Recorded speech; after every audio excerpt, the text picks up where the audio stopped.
Yo, what's up guys? For today's video nga pala, naglinis tayo ng automatic washing machine dito guys sa Panasonic to. So check muna natin to kung nagre-refill siya ng water and then kung nag-i-spin siya guys. So okay naman, nag-refill siya ng water tapos nag-spin siya and then wala naman siyang error. So ano lang to, kikleening lang natin to.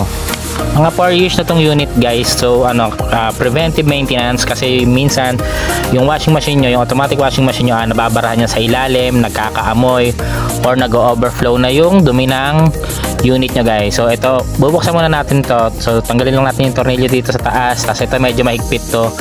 Yung iba nga pala pag mga 5 years pataas na, pag nai-stack, so hindi na natin matanggal tong pinaka-drum niyan. So yung dumi hindi natin malinis. Tapos ito yung filter, ayun, tanggalin natin ito. So natanggal pa natin yan, nakuha ni Arvin. Ito nga pala yung technician natin, si Arvin, tapos si Casey, kaya ang kasama natin si Casey.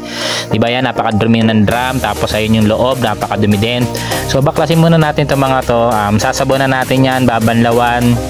Kasi ito may mga nakakapit na dumi, lalagyan natin yan ng chemicals yan guys. So ayan, sprayan lang natin yan, pati syempre itong loob kasi ano na yan parang nagmansya na yan or kumapit na yung dumi tapos may amoy na yan. So ito, sabunan natin, banlawan natin yan, spray natin chemicals kung kailangan. Tapos ito, diba, sasabunin natin isa-isa yan para sulit yung bayad nyo dyan guys. So ito nga pala, pati yung parang pinaka spinner nyan.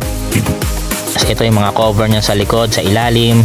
Yan, lahat yung sasabunan natin. Dadamay na rin natin kahit yung pinakakaha guys. Pero syempre make sure na nakakalas na yung taas nyan, yung mga board nyan para hindi mabasa. Tapos yan, syempre sprayan muna natin to bago natin sabunan yan.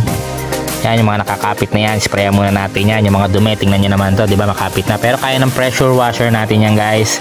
So yan, pressure washer lang natin yan.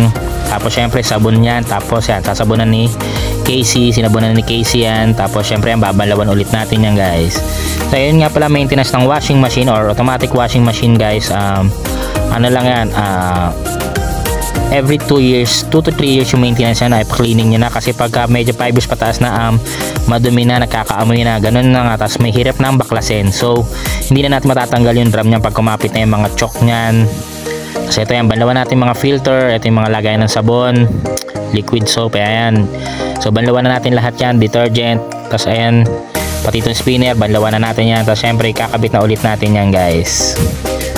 So ito, ayan, nakita nyo yung sa drum, ito yon, diba, kapit na yan. So ano muna natin yan, palambutin muna natin ng chemicals yan para mawala yung mancha nyan guys. So yan, nasama yung sa diameter, nagkakaamoy yan. Baka hindi nyo alam yung automatic washing machine nyo, ganyan na rin yung loob. Kaya PM nyo lang ako guys or comment down below para masend ko sa inyo yung presyo nyan guys, para ma-maintain natin yung automatic washing machine nyo guys, para hindi mag-error, hindi masira, hindi mag-overflow, tsaka hindi bumara. Kasi yung mga dumi niya, minsan nga meron kami client dati, may nakita kami may mga coins na doon, pwede nang pamasahe sa jeep So ito nga pala kinalabasan niyan guys. So malinis na, pinunasan na rin natin yan, tinuyo na natin yan guys. So diba, okay na, diba, parang bagong-bago na ulit yan guys. So ganun lang, mas maganda mag-preventive maintenance tayo guys. Tapos ito na, check natin ulit. Ayan na, nagre-refill na siya ng water.